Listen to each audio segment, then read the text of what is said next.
வணக்கம். வசியின் வாசிப்புகளில் கம்பராமாயணம் சுந்தரகாண்டம் பகுதியில் பிணிவிடு படலத்தின் தொடர்ச்சி.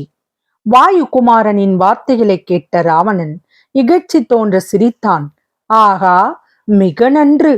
எல்லாம் அறிந்த எனக்கு இந்த வார்த்தைகளை சொன்னது ஒரு மலையில் வாழும் ஒரு குரங்காகும்.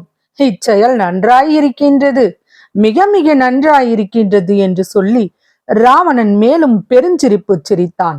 பின்பு அனுமனிடம் குரங்காகிய சுக்ரீவனின் வார்த்தையையும் மனிதர்களான ராமலக்ஷ்மணரின் வெற்றியும் கிடக்கட்டும், அவற்றை நீ சொல்வதும் நிற்கட்டும்.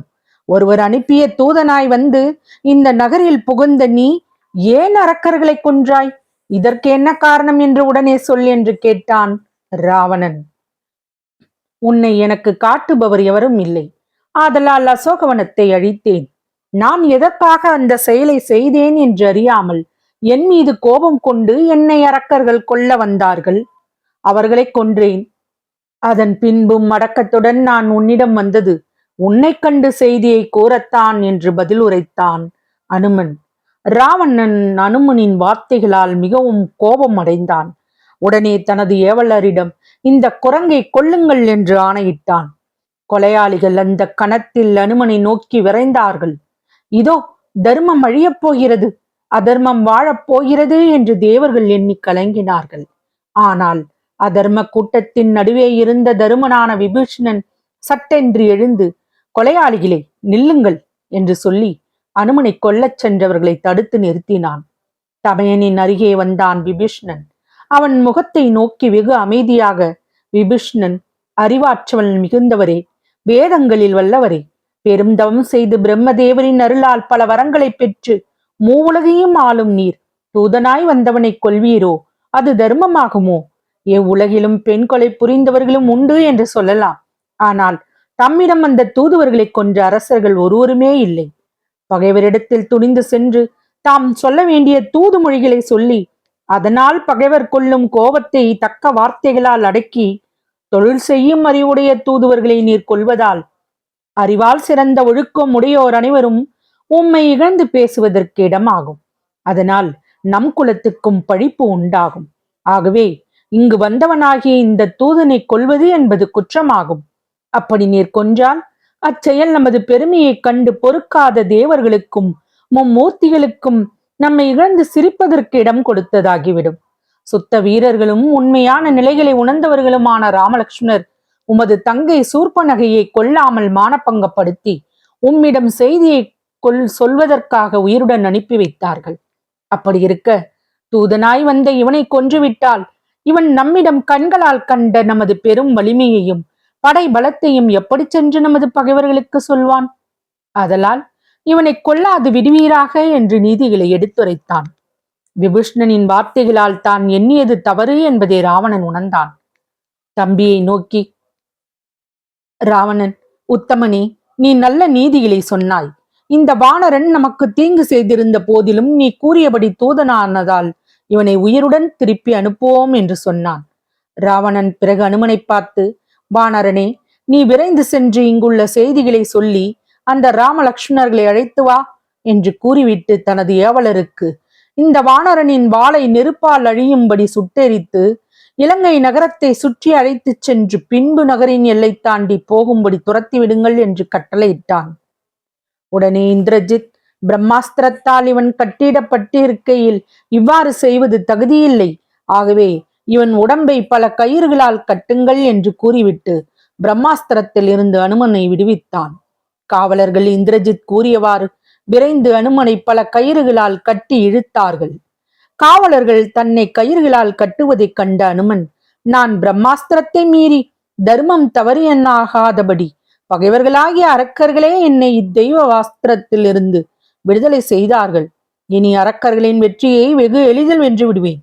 ராவணன் என் வாளை கொளுத்துவதற்காக இட்ட கட்டளை என்னை இந்த நகரத்துக்கு தீவை என்று சொல்வது போண்டாகும் என்று எண்ணி அவன் அவர்களின் நடுவில் இருந்து தப்பிச் செல்வதற்கான சமயத்தை நன்கு ஆலோசித்துக் கொண்டு மகிழ்ச்சியுடன் நின்றிருந்தான். பிரம்ம வித்தையை அறிந்திருந்த அனுமனை அரக்கர்கள் வீதியில் இழுத்துச் சென்றார்கள்.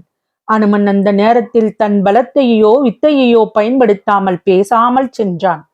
அப்படி இழுத்துச் சென்ற அனுமனை அரக்கர்கள் ஒரு வெற்றுத்திடலில் கொண்டு சென்று நிறுத்தினார்கள். அவனுடைய பெரிய நீண்ட வாளில் பல வகை சீலைகளை கொண்டு சுற்றி எண்ணெய் தோய்த்தார்கள். அதில் தீயிட்டார்கள். பின்பு அரக்கர்கள் அனைவரும் அண்ட கோலம் முழுவதும் அதிர்ச்சி பெற்று தனது நிலை குலையும்படி ஆரவாரம் செய்தார்கள். வாளில் தீ கொளுத்தப்பட்ட அனுமனை லட்சம் அரக்கர்கள் அவனின் இருபுறமும் கட்டப்பட்ட கயிறுகளை பிடித்துக் கொண்டார்கள். அனுமனை ஆயுத பாணிகளாக கடலின் அளவுள்ள அரக்கர்கள் காவல் புரிந்தார்கள். மேலும் 4 திசை எல்லையின் அளவுள்ள கொடிய ராட்சதர்கள் அவனை சூழ்ந்து நின்றார்கள். சில அரக்கர்கள் இலங்கையையும் அதை சூழ்ந்த சோலைகளையும் அழித்து சீதையிடம் பேசிய பின் இலங்கேஸ்வரனிடத்தில் மானிட திறமையை கூறி புகழ்ந்த ஒரு குரங்குக்கு நேர்ந்த துன்ப நிலையை காண உடனே விரைந்து வாருங்கள் என்று கூறி பறையறிவித்தார்கள். அதை கேட்ட கணக்கற்ற அரக்கர்களும் அரக்கியர்களும் உடனே அங்கு விரைந்து வந்து அனுமனைக் கண்டு அவனின் நிலையை எண்ணி மகிழ்ந்து ஆரவாரம் செய்தார்கள். மாருதியின் வாளில் அரக்கரால் தீ வைக்கப்பட்டது என்பதை கேட்டதும் லோகமாதா சீதா உயிர் பதைத்தாள். சற்று நேரத்தில் அவள் தெளிவடைந்தாள். மிக்க துன்பத்துடன் அக்னி பகவானை நோக்கி, அக்னி கடவுளே, நீ எல்லா உயிர்களிடத்திலும் தாய் போன்ற அருளை கொண்டவனான வாயு பகவானின் அருமையான துணைவன். சிறிதும் பெருமை குணம் இல்லாத கொடிய அரக்கர்கள் அனுமனின் வாளில் தீயிட்டார்கள். நீ அதனை பார்த்தும் அவனுக்கு அருள் செய்யாமல் மௌனமாக இருக்கலாமோ? நீயே இந்த உலகுக்கு ஒப்பற்ற சாட்சியானவன். ஆகவே உனக்கே எல்லாம் தெரியும். நான் கற்புடையவள் என்பது உண்மையானால் நீ அந்த அனுமனை சுடாதே. உன்னை நான் தொழுகின்றேன் என்று சீதை ஆணையிட்டு சொன்னாள். சீதையின் வார்த்தைகளை கேட்டதும் அக்கினி அனுமனை சுடுவதற்கு அஞ்சினான். எனவே அவன் தன் புனல் போல் குளிர அனுமனின் வாளும் மிக்க குளிர்ச்சியை அடைந்தது. தனது வாளில் சீலைகளை சுற்றி அரக்கரால் கொளுத்தப்பட்ட தீ குளிர்ந்ததை உணர்ந்தான் அனுமன். பிராட்டியின் கற்பு நிலையே தீயை குளிர்ச்சி பொருந்தியதாக மாற்றியது என்பதை அவன் ஊகித்து அறிந்தான். அன்றைய தினத்தின் முன்னிரவில் அனுமனுக்கு அரக்கர்கள் இலங்கை நகரத்தின் எல்லா இடங்களையும் நன்கு சுற்றி காட்டினார்கள். அனுமன் அந்த இடங்களையெல்லாம் ஊன்று கவனித்து தன் மனதில் நன்கு பதிய வைத்துக் கொண்டான். ராட்சசர்கள் கடைசியில் அவனை இலங்கையின் நகர எல்லைக்கு அழைத்து வந்தார்கள். அதுவே தான் தப்பி செல்வதற்கு தக்க சமயம் என்று அனுமன் எண்ணினான். உடனே அவன் தனது இரு புறத்திலும் கட்டியுள்ள கயிறுகளை விழாவில் இடுக்கிக் கொண்டு அரக்கர்களுடைய 2 லட்சம் தோள்களும் பெரிய கைகளும் இருபுறத்து கயிற்றுடனே தூண் போல தொங்கும்படி வானத்திலே உயர எழும்பினான். அப்படி எழுந்தவுடன் கயிற்றை பிடித்து இழுத்து வந்த அரக்கர்கள் எல்லோரும் கீழே விழுந்தார்கள். துடித்துடித்து இறந்தார்கள். அப்பொழுது வாயுபுத்திரன் சர்ப்பங்களால் பிடித்து சூழப்பட்ட கருடன் போல தோன்றினான். கொடிய பாவிகளான அரக்கர்கள் அழியும்படியாக இந்த இலங்கை நகரத்தை தீக்கிரையாக்குவேன் என்று எண்ணி ராமபிரானை வணங்கினான் அனுமன். பின்பு தனது போத்திரம் பெற்ற வாளை பொன்மயமான அந்த இலங்காபுரியின் மேல் செல்ல விட்டான். சிவபெருமானின் அம்சமான அனுமனுக்கு துன்பத்தை தந்த அரக்கர்களை கொல்லுமாறு அவனது படையாகிய மழு ஆயுதம் தீப்பொறிகளுடன் இலங்கையை வளைத்ததைப் போல அப்பொழுது அனுமனின் வாள் விளங்கிற்று. மேலும் சிவபெருமான் திரிபுரத்தின் மேல் பிரயோகித்த அம்பை போலவும் ஊழிக்காலத்தில் அவன் ருத்ரமூர்த்தியாகி தனது நெற்றிக்கண்ணை திறக்கையில் அதனின்று எழும் கொடிய தீ போன்றும் அனுமன் தனது வாளை இலங்கை நகரம் முழுவதுமாக அழியுமாறு நெடுந்தூர அளவும் செலுத்தினான். தேவதச்சனான விஸ்வகருமாவினால் படைக்கப்பட்ட இலங்கை நகரத்தின் அழகிய பெரிய மாட மாளிகைகளின் மேல் மலையின் மீது கற்பார்ந்த காலத்தில் விழுகின்ற பேரிடியை போன்று அனுமன் ஒவ்வொன்றாக தாண்டி சென்றான். அவ்வாறு செல்கையில் அவனுடைய வாளில் குடிக்கொண்டுள்ள அக்னி தேவன் அவ்வீடுகளையெல்லாம் தனது கொடிய பசிக்கு உணவாக கொண்டான். தொடரும் பசியின் வாசிப்புகள் பிடித்திருக்கும் என்று நம்புகிறேன்.